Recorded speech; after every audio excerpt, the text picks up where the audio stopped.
Hello, this is my review of the FlySky CT6B 6-channel 2.4 gigahertz TX-RX transmitter receiver. This is for sale at Hobby Parts. Currently it's $31.70 with free shipping, which is an absolutely unbelievable price. The text reviews on Hobby Parts say the same thing that I'm going to say. It's just a great value. It's not a $500 or a $900 Futaba transmitter, which I've never even used. I'm sure those are better, but they're also 15 times as much. For introductory to intermediate flying, this is just a great value. It's a fantastic transmitter. Extra receivers are $9 when they're in stock. As of this video, they are in stock. They just came back in stock yesterday. $9, free shipping. I just bought a couple more. Comes with one. When you buy the TX, it comes with one in the box, and I now have 4 more. I actually have extras. I don't have that many planes, but you'll find that you want more RXs. If one gets wet, if it gets damaged, hey, you got another one. $9. This is the sync cable that comes with it. This connects via USB to your computer. For either T6 config is the name of the freeware program, or there's a commercial product. I believe it costs like $2 to register it. Has a little bit more features. Not necessary, but a lot of people do use it and like it. I get by with T6 config. Kind of like what the heck is going on when you first load it, but it is a good program. It's completely free. Doesn't come with the transmitter in the box, but it's freeware and is available on the net. Transmitter itself is a typical 6-channel transmitter. You have 2 channels there, 2 channels there, and then this is channel 5. My fingers are in the way. Channel 5 and channel 6 on the knobs. And then you have 2-way toggle switches on either side. You have trim for your 4 main axes, and you have a power button, battery indicator light, bind button, folding 2.4 gigahertz antenna, trainer / sync port, and a battery charging port. I've never used the battery charging port because I run just normal alkaline AA's, and I have heard on the forums not to use it because the polarity is opposite of what it should be, and people have burned up their transmitters. That's an unsubstantiated claim. I don't know if that's true, but most people fly with just AA's, and you would not charge this anyhow. Also, it doesn't come with a charging cable, an AC to DC adapter, so you either have to find it on your own or go buy one or whatever. In the back, 8 AA's. I'm using Utilitex.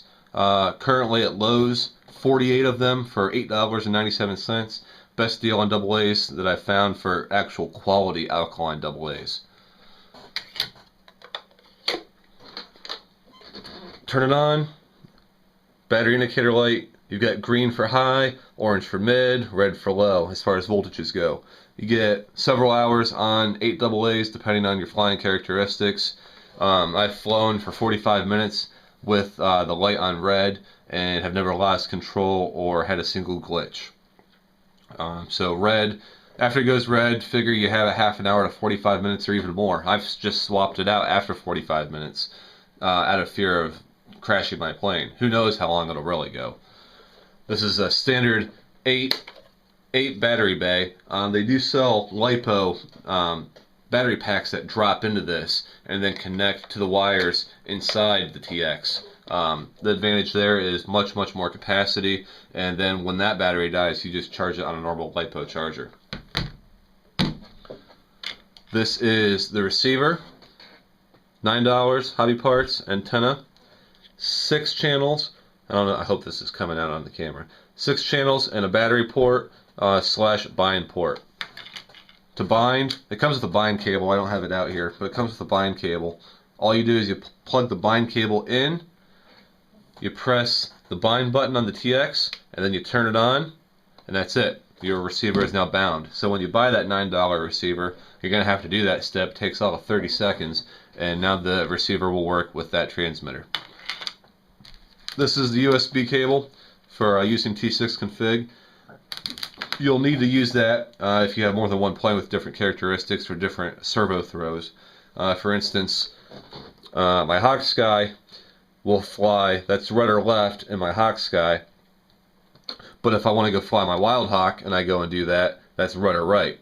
So I have to load up T6 config and load my Wild Hawk file, which I made, so that is then rudder left with my Wild Hawk. You gotta do that with every plane that you have, unless by sheer luck all of your servos throw in the same direction. Servo reversing is not on this transmitter without using a laptop, which is what I do. I take my laptop out to my flying field, and when I want to switch planes, I have to turn my laptop on. The USB cable, I use Windows XP. It's not auto-detected. The drivers are available all over the place for it, for this cable. And then all you do is a matter of plugging this in. Plugs right in the back here. And then load up T6. Again, freeware, doesn't come in a box, but it's all over the net. Top box shows your 6 channels, and then you have various settings here. When you plug the transmitter in, most likely you're going to have to change the COM port. My desktop and laptop, they don't default to the correct COM port. That's very easy. That's simply clicking Setting, changing COM 1 to COM 3, or whatever COM ports show up, and that's it. As you can see, the black bars up in the green area change directions. It's because it's reading directly off of my transmitter. And you can see the black bars moving in unison with my transmitter. This is not a T6 config tutorial, so I'm going to leave it at that. I just wanted to show you how you use it. T6 is kind of like I said before, what the heck are all these boxes and buttons when you first play with it? But after you get past the learning curve, it's ridiculously easy. You can swap planes in 10 seconds if you're fast. Changing, servo reversing, all that, it's very easy. And I may make a tutorial on T6 config, but I think there are plenty out there. Back to the review on the transmitter. I would highly recommend it. Really, I find no flaws with this, especially for the price. No, there are no servo reversing functions right here like on some transmitters. Those are all handled by T6 config or a similar program. But that's kind of the point. Why have options here and then also have the laptop support or the computer support? Do I have my scale? Yeah, my scale is right here. I have a jewelry scale. I'll just weigh this for you quick. Batteries are in it, so your weight of the transmitter with batteries comes out to 699.7 grams. So 700 grams, I doubt that's a coincidence, for your weight with batteries. I'm not going to bother taking the batteries out because you would never be holding your transmitter without batteries. Don't think you're going to be able to see this. Neck strap port, neck strap hole. I just run some twine. In fact, I have twine right here. This isn't my neck strap, but it's just simple twine. Then you route it through. I know this is off camera, but bear with me 1 second. Okay, and neck strap. This is a cheap, free neck strap with twine. They do make commercial products. I don't have any. I use twine. I think I am going to end the review there. I've showed you what you need to see. I've recommended it enough. I can't recommend it anymore. For $31.70, I think I paid $32, an extra 30 cents. It can't be beat. I have thought about buying a separate one just to have an extra one. Because you can't go wrong with this. Unless you are an advanced flyer and you need 9 channels and you need to spend $200 plus on a transmitter, well, don't. Buy this. If you can get by with 6 channels, or if you only fly 4 channels, or if you're brand new and only have a 3-channel plane, just buy this. I have 2 3-channel planes, and I still use this. My aileron axis I don't use, but that's fine. You don't need to. It feels great in your hand. I haven't had a single glitch.